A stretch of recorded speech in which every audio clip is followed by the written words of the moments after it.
SPN9 news और आपके साथ मैं हूं क्रांति सिंह। अमित शाह का एक बड़ा खुलासा, आखिरकार गुजरात में कैसे बीजेपी की बम्पर जीत हुई है उसको लेकर के उन्होंने एक बड़ा खुलासा कर दिया है।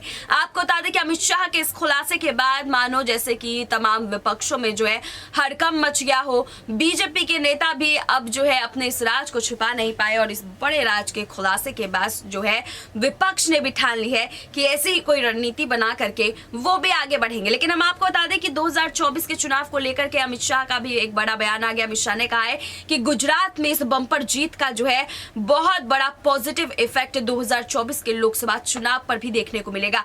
अमित शाह ने यहां पर उन तमाम राज को भी खोल करके रख दिया जो उन्होंने गुजरात के चुनाव में जो है अपनाई थी। चलिए मैं आपको बता दूं कि उन्होंने जो है इसके पीछे कौन से तर्क अपनाए थे जिसकी वजह से जो इनकी जीत हो गई थी।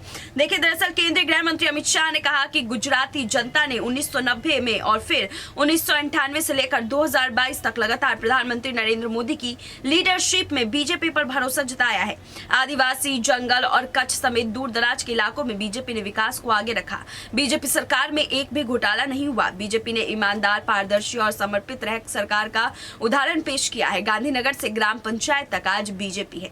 यानी कि आप देख सकते हैं कि प्रधानमंत्री नरेंद्र मोदी का ही नाम लगातार यूज हो रहा है। जबकि अगर हम उत्तर प्रदेश की बात करते हैं तो योगी सरकार का भी नाम आता है, यानी कि सीएम योगी का नाम भी उसी तरह से देखा जाता है जैसे कि प्रधानमंत्री नरेंद्र मोदी का नाम। लेकिन यहाँ पर भूपेंद्र भाई पटेल का नाम जो है कहीं लिस्ट में नहीं नजर आया। अब विपक्ष भी यही सोच रहा है कि जो हमारे पास सबसे ताकतवर नेता का चेहरा है सिर्फ उसी का इस्तेमाल करेंगे, सीएम चेहरे पर दाव नहीं खेलेंगे। क्योंकि अरविंद केजरीवाल ने कोशिश करके देख ली है। अरविंद केजरीवाल ने ईशुदान गढ़वी के चेहरे पर गुजरात में खेला करने की कोशिश की, अपने चेहरे पर कम।